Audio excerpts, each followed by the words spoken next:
शिव जी के मंदिर में जाकर पूजन कर कर वापिस आकर फुलेरा का दर्शन कर कर फुलेरा शिव जी का पूजन कर कर वो सौभाग्य सामग्री किसी गरीब ब्राह्मण को जिसको जरूरत है वस्त्र आदि की, या जो ब्राह्मण पूजन करा रहा हो आपके यहाँ, वो ब्राह्मण जन को तिलक कर कर दक्षिणा के साथ उसे प्रदान कर दे। और शिव जी से निवेदन करें, भोले बाबा हमसे पूर्व में गलती हो गई थी, इसलिए हमारा व्रत छूट गया था किसी कारण से, पर आप इसको स्वीकार करिए, आप इसको स्वीकार करिए, गलती हो गई। अब जिसके पास में वस्त्र भी ना हो ब्राह्मण को देने के लिए, कोई सौभाग्य वस्तु सामग्री भी ना हो, तो शिव महापुराण की कथा कहती है हल्दी और कुंकू तो घर में होता है ना, ये हल्दी कुंकू भी अपने किसी ब्राह्मण को दे दिया तो भी आपका हरताली का व्रत का फल आपको प्राप्त जरूर होगा। कोई जरूरी नहीं कि आपके पास में बहुत सामग्री, ये जरूरी नहीं।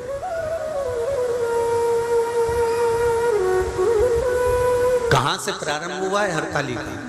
देव ऋषि नारद भ्रमण करते करते माता पार्वती जी के पास पहुंचे।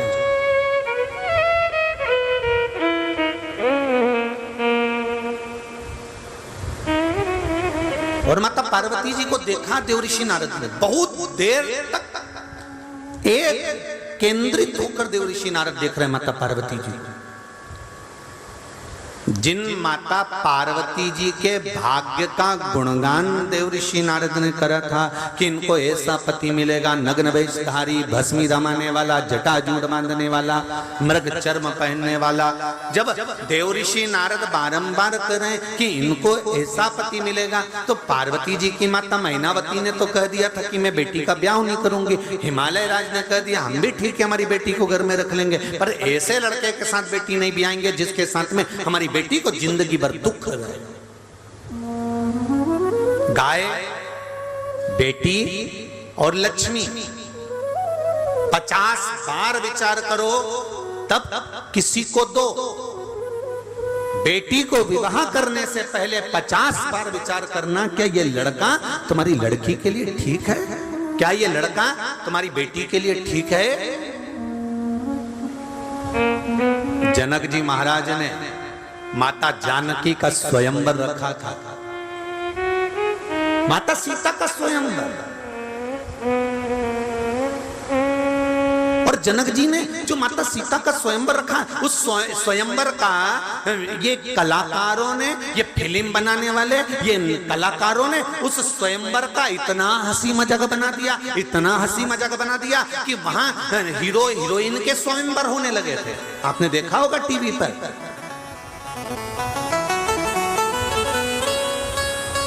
और स्वयंवर होने के बाद में उनसे शादी भी हो गई, कहीं का जीत भी गया तो, और 1.5 महीने के बाद तलाक भी हो गया।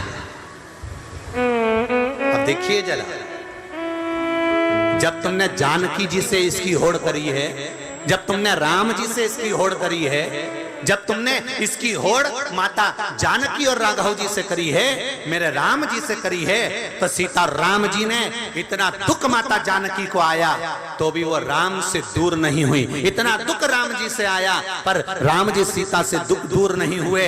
एक जानकी जी को खोजने के लिए रावण का संहार कर दिया।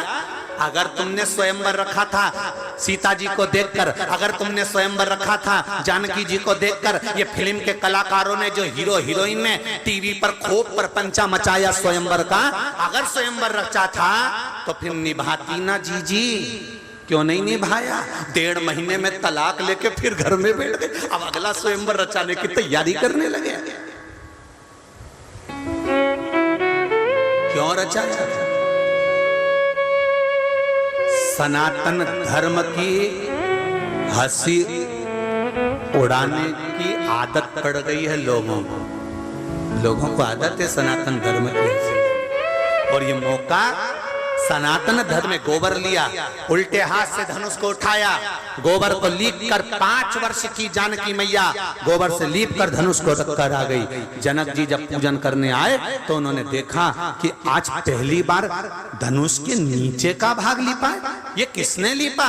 जिस दिन से धनुष आया है उस दिन से आज तक नहीं उठा। इस धनुष को किसने उठाया है? कौन उठाया इस धनुष को? द्वारपालों ने कहा जानकी जी ने उठाया। जनक जी हंसने लगे, 5 साल की छोरी कोई धनुष उठाएगी? बुलाओ जानकी को। जानकी बेटा तूने धनुष उठाया कैसे, ये लीपा कैसे? जानकी जी ने कहा पिताजी ये देखो, उल्टे हाथ से धनुष उठाकर सीधे हाथ से लीप कर बता दिया। जनक जी जान गए मेरी बेटी अगर उल्टे हाथ से धनुष उठा सकती है तो इसका पति सीधे हाथ से धनुष उठाने वाला चाहिए। बेटी पढ़ी लिखी है, उसके हिसाब से पढ़ा लिखा वर ढूंढो।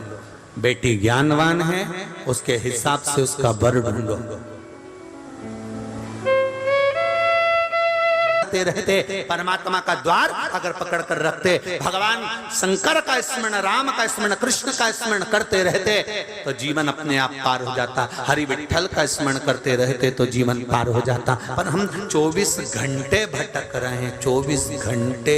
अरे तुम पूरी बफेट में पार्टी में घूमो, यहाँ दही बड़ा खा लो, वहाँ गुलाब जामुन खा लो, वहाँ चाउमीन खा लो, वहाँ पानी पतासा खा लो, सब कुछ खा लो, पर 2 रोटी तो तुमको खाना ही पड़ेगी। क्यों?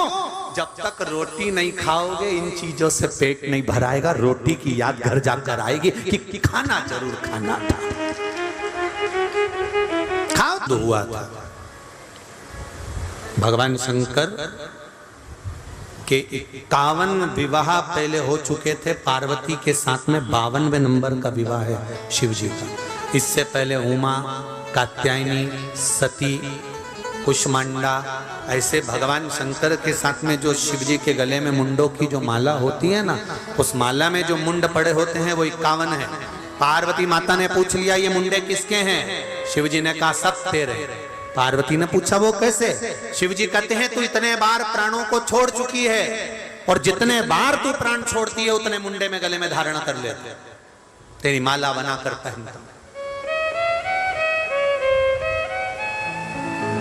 उमा और महेश का जब विवाह हुआ था, भगवान उमा और माता उमा और भगवान महेश का जब मंगल विवाह हुआ था, उस विवाह के समय पर माता उमा रुष्ट होकर भगवान शिव से, ऐसा नहीं है कि केवल माता उमा रुष्ट हुई, तिरुपति चले जाओ तो माता लक्ष्मी रुष्ट होकर नीचे बैठी है।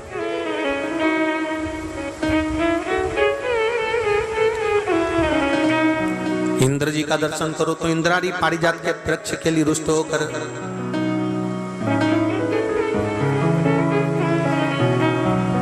ब्रह्माणी और ब्रह्मा का दर्शन करो तो गायत्री मैया को यज्ञ में बिठा लिया पुष्कर जी में, तो गायत्री मैया को देखकर सरस्वती रुष्ट होकर बैठ गई। ऐसा नहीं है कि रुष्टता नहीं होती, होती है, पर उस रुष्टता में दोनों का साथ भी होता है। लक्ष्मी मैया से, भगवान विष्णु से लक्ष्मी ऐसी रुष्ट होकर गई कि नीचे आके बैठ गई, पर भगवान के पास नहीं पहुंची। ब्रह्माणी ब्रह्मा के पास नहीं पहुंची, पर पार्वती, उमा, सती शिवजी के पास के बिना दूर गई नहीं। दोनों पार्वती मैया, माता उमा रुष्ट होकर भगवान महेश से चली गई। और जब भगवान महेश से रुष्ट होकर माता उमा जाती हैं, माता उमा चली जाती हैं, तब उस समय पर ऋषियों ने, संतों ने आकर माता उमा को समझाया। स्वयं देवऋषि नारद भी उस समय पर पहुंचकर समझाए कि मां, यदि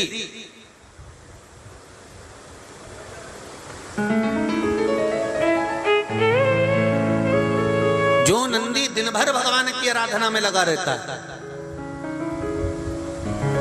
उस नंदी को यदि अर्चन किया जाए तो उसका फल हमें मिलेगा। उमा माता ने दोनों के संबंध को श्रेष्ठ बनाने के लिए मुंह भगवान नंदीश्वर को समर्पित करे।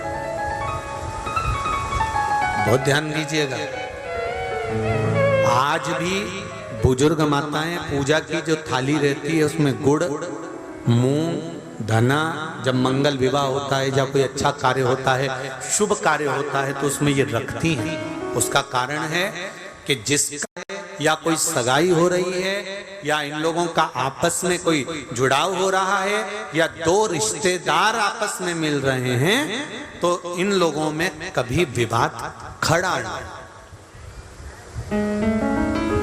कभी विवाद इनका आपस में प्रेम।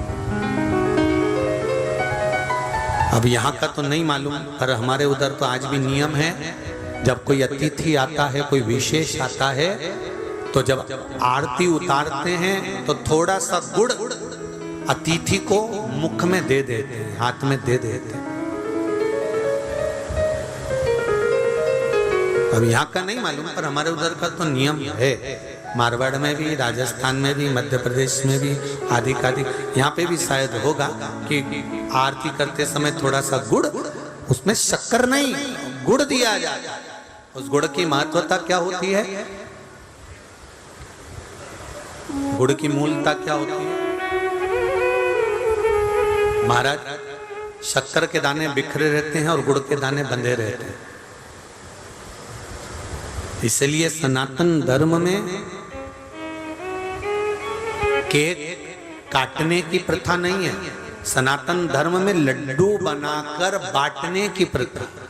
केक सनातन धर्म में नहीं काटा जाता। केक काटोगे तो टुकड़े टुकड़े होकर अलग हो जाएगा, और लड्डू का मतलब होता है कि बिखरे बिखरे दानों को जोड़कर एक कर देना और उसे वितरित कर देना। मतलब संसार को, परिवार को, कुटुंब को एक करने का सनातन धर्म ज्ञान देता है।